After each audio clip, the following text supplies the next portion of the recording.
ایک بات اور بڑی اہم ہے، اور یہی بتانا مقصود ہے آج کے خطبہ کا، یہ کہ اللہ رب العزت کے اچھے اچھے نام اور صفات ہیں۔ اللہ رب العزت نے اپنے قرآن میں، نبی محترم صلی اللہ علیہ وسلم نے اپنی احادیث مبارکہ میں، دونوں جگہوں پر اللہ کے جو نام اور جو صفات کتاب و سنت سے ثابت ہیں ان تمام کو منوان ہو مانا جائے، نہ اس میں کمی کی جائے، نہ اس میں زیادتی کی جائے، نہ اس کا انکار کیا جائے، نہ اس میں کسی معنی کی تبدیلی کیا جائے۔ جیسے اس حدیث پاک میں اللہ رب العزت کے حوالے سے نبی محترم صلی اللہ علیہ وسلم انگلیوں کا ثبوت دے رہے ہیں کہ اللہ کے پاس انگلیاں ہیں، اور ان تمام انگلیوں میں سے 2 انگلیوں کے درمیان تمام بنی آدم کے دل کو کہ الٹ پھیر کرتا رہتا ہے۔ تو یہاں اللہ رب العزت کی ایک صفت انگلی ثابت ہو رہی ہے، اور اللہ رب العزت نے قرآن میں اپنے لیے ہاتھ بھی ثابت کیا ہے۔ آپ کو پتہ ہوگا حضرت آدم کی جب پیدائش کی تو حضرت آدم کی پیدائش کے بعد جب تمام فرشتوں سے سجدہ کروانے کی بات کی تو کیا کہا؟ لما خلقت بیدی، تم لوگ اس کو سجدہ کرو کیونکہ اس کی شان یہ ہے کہ اسے میں نے اپنے دونوں ہاتھوں سے پیدا کیا ہے۔ اب ہمارے بہت سارے لوگ ہیں جو عالم اور فاضل بھی ہیں، اپنے آپ کو بڑے بڑے القاب سے ملقب بھی کرتے ہیں، کہتے ہیں ید کے معنی قدرت اور نعمت ہوتی ہے۔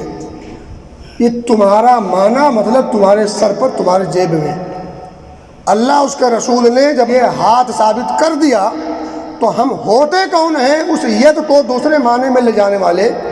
اور اگر اس ید کا معنی طاقت و قدرت اور نعمت ہے تو مجھے بتائیں ہم سب کو بھی تو اللہ نے اپنی قدرت سے پیدا کیا ہے، تو پھر حضرت آدم کی شان کیا رہ گئی؟ حضرت آدم کی خصوصیت کیا رہ گئی؟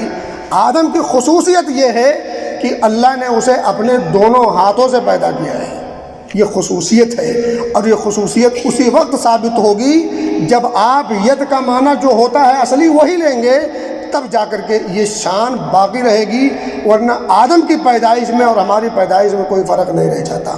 ہم بھی رب کی قدرت سے پیدا ہوئے ہیں، وہ بھی رب کی قدرت سے اگر پیدا ہوئے تو شان کیا رہ گئی؟ خصوصیت کیا رہ گئی؟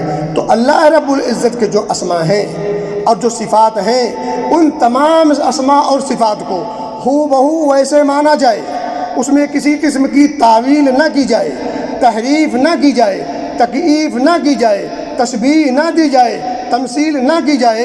اگر یہ ساری کی ساری چیزیں کی گئیں تو پھر انسان کے عقیدے میں کھوٹ لازم آئے گا، اور پھر انسان اپنی توحید سے ہاتھ دھو بیٹھے گا، کیونکہ جہاں اللہ رب العزت کو رب ماننا ہے وہیں اللہ رب العزت کو معبود حقیقی ماننا ہے، اور وہیں اللہ رب العزت کے اسماء اور صفات پر ہو بہو ویسے ایمان لانا ہے جیسے اللہ اس کے رسول نے بیان کیا ہے۔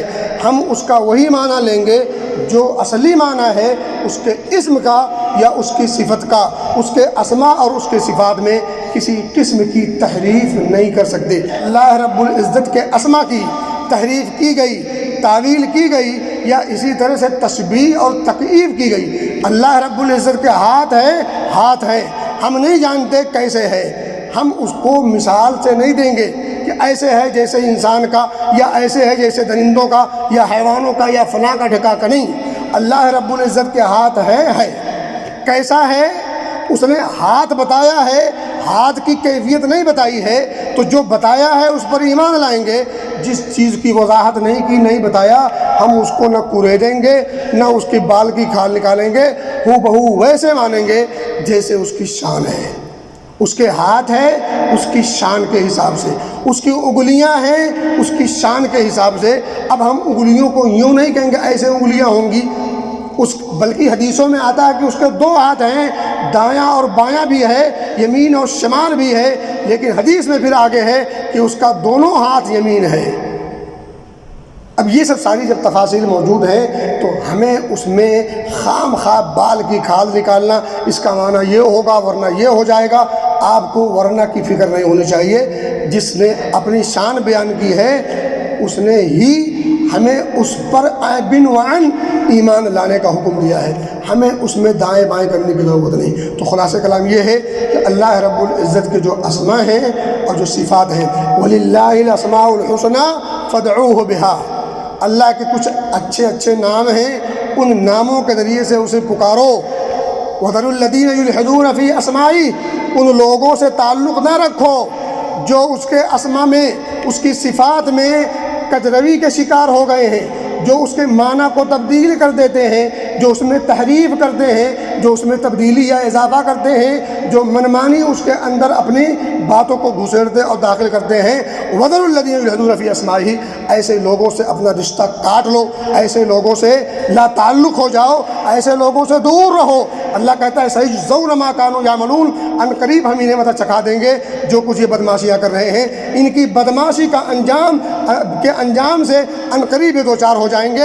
البتہ تمہاری ذمہ داری ہے کہ ایسے لوگوں سے دور رہو۔ ہاں، اللہ کے جو اسماء اور صفات ہیں، ان اسماء اور صفات کے سہارے، ان کے وسیلے سے اللہ کو پکارو۔